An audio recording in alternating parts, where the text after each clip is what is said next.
দর্শক, আসলে আমি আপনাদেরকে এতক্ষণ দেখানোর চেষ্টা করছিলাম আসলে এখনও ভালো মানুষ আছে। এটাই তার বাস্তব নিদর্শন। আসলে আমরা প্রথম অবস্থায় অনেক কিছু ভাবছিলাম মনে মনে, আসলে অনেক দেখলাম যে আসলে এই লোকটা অনেক ভালো মানুষ। আসলে ভালো মানুষের কিছু তুলে ধরা আসলে আমাদের মূল দায়িত্ব। তো এটাই আসলে আপনাদেরকে একটু দেখানোর চেষ্টা করছিলাম।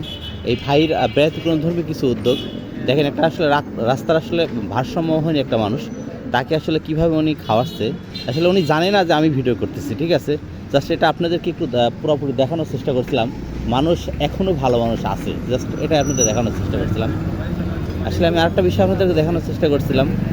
উনি আসলে জানে না যে আসলে আমি এভাবে ভিডিও করতেছি, ঠিক আছে। থাকলে তো কেমনভাবে জানি না।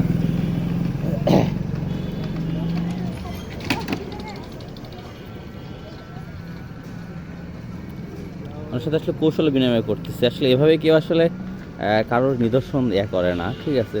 জাস্ট আমি আসলে আপনাদেরকে এই বিষয়টা দেখানোর চেষ্টা করছি। এটা ভালো মানুষ আসলে এখনও আছে, মানুষের সহযোগিতা করে থাকে, ঠিক আছে। এটাই তার বাস্তব নিদর্শন এবং বাস্তব প্রমাণ।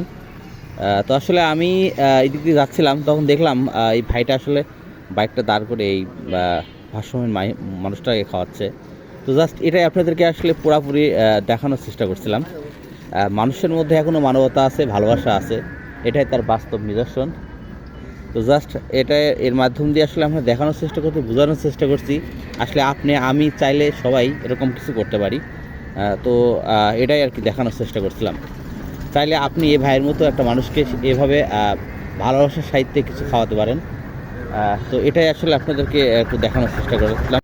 আসলে এখনও ভালো মানুষ এই দুনিয়ায় আছে, এটা জাস্ট আপনাদেরকে পুরোপুরি দেখানোর চেষ্টা করেছিলাম। আমি চাইলে এর ধরনের কাজ করতে পারি। এত আসলে আমি মূলত আসলে ভিডিও করতেছিলাম, এই ভাইটা আসলে মানে বুঝতে পারেনি। আসলে ভালো মানুষের ভালো কিছু তুলে ধরা আমাদের সবারই একটা দায়িত্ব। তবে আসলে এটা অনেকক্ষণ ধরে দেখতেছিলাম, দেখে আসলে চাইলাম যে বিষয়টা একটু ভিডিও করি, আপনাদের সবাইকে একটু উদ্বুদ্ধ করি, যাতে আপনারা এই ধরনের কাজ করতে পারেন। তো আসলে এই ভাইটার জন্য আমাদের সবার অন্তঃস্থলে দোয়া অবশ্যই থাকবে।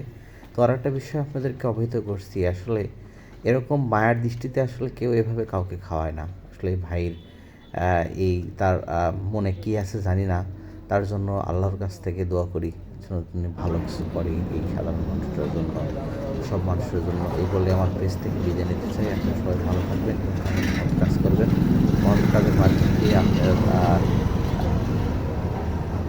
সব কিছু তুলে ধরবেন। এই বলে আমার পেজ থেকে বিদায় নিচ্ছেন মোহাম্মদ সোহাগ গাজী। আসসালামু আলাইকুম। তো ভালো থাকবেন অবশ্যই, আমার সাথে থাকবেন, আমার পেজের সাথে থাকবেন। এ বলে আমার পেজ থেকে বিদায় নিতে চাই। আমি মোহাম্মদ সোহাগ গাজী। আসসালামু আলাইকুম।